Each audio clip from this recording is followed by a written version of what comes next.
Pembagian bilangan bulat. Pembagian adalah operasi kebalikan dari perkalian.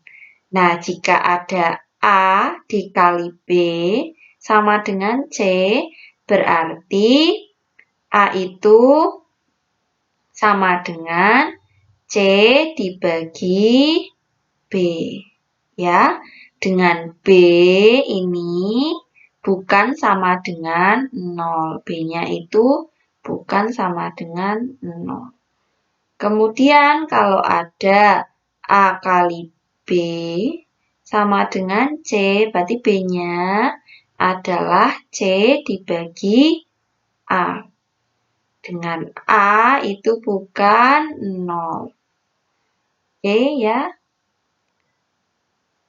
Contoh, ya contoh di sini misal 2 dikali 3 sama dengan 6. Ya, berarti 2 itu adalah 6 dibagi 3.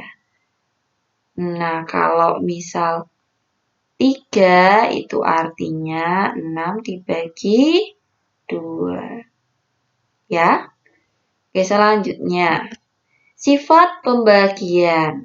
Nah, tadi sifat perkalian, sekarang sifat pembagian. Sifat pembagian ini berbeda dengan perkalian. Kalau pembagian tidak bersifat tertutup. Nah, artinya apa? Jika ada bilangan bulat dibagi bilangan bulat, hasilnya belum tentu dia bilangan bulat, bisa jadi dia pecahan. Kemudian yang kedua, tidak bersifat komutatif. Kalau perkalian komutatif, kalau pembagian tidak komutatif. Contoh, 2 dibagi 3 itu tidak sama dengan 3 dibagi 2. Ya, tulisannya pembagian ini boleh seperti ini. Kalau ini biasanya dibaca per atau bisa ditulis seperti ini. Ya, sama saja maknanya ya. Kemudian tidak bersifat asosiatif. Ya, tadi kalau perkalian bersifat asosiatif, kalau pembagian tidak bersifat asosiatif. Kemudian bilangan bulat jika dibagi 0 hasilnya tidak terdefinisi, ya lambangnya seperti ini. Nah, ini dibacanya tidak terdefinisi. Kalau di sini dibacanya tidak terdefinisi ya. Nah, A dibagi 0 atau bilangan bulat dibagi 0 itu hasilnya tidak terdefinisi. Oke.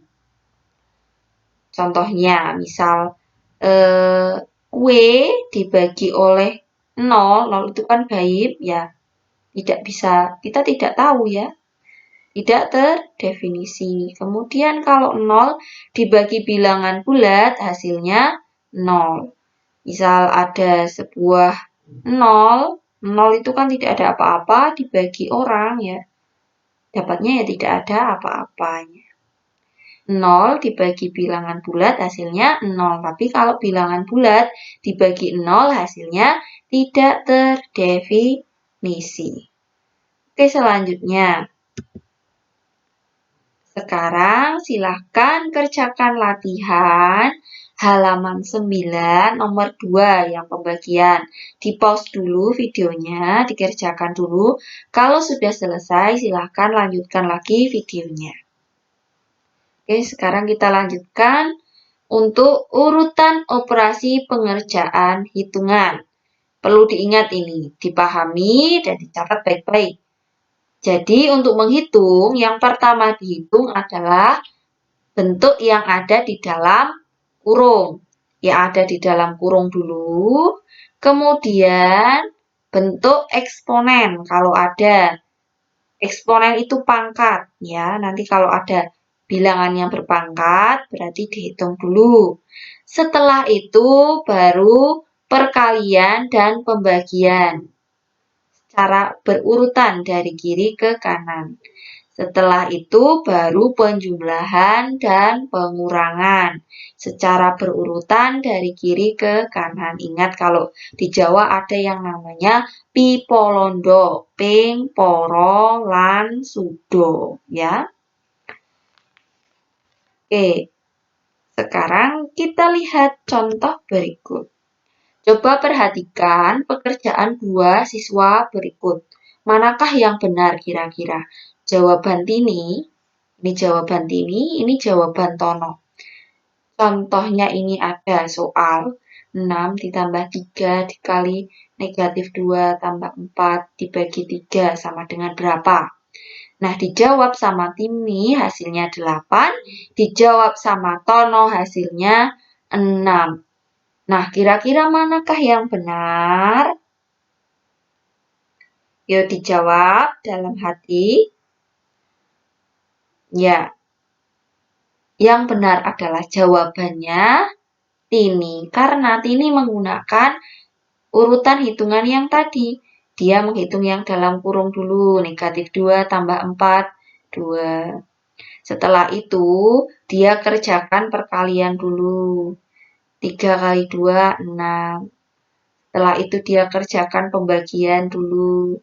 6 bagi 3, 2. Setelah itu baru penjumlahan. Nah, kalau Tono ini ngurut. 6 tambah 3 dulu, 9. Baru ini dijumlahkan, baru dibagi 3. 9 kali 2, 18. Terus dibagi 3 hasilnya 6. Nah, bukan seperti ini ya, bukan seperti pekerjaan Tono, tapi dijawab sesuai pekerjaan Tini. Jadi yang benar adalah jawaban Tini.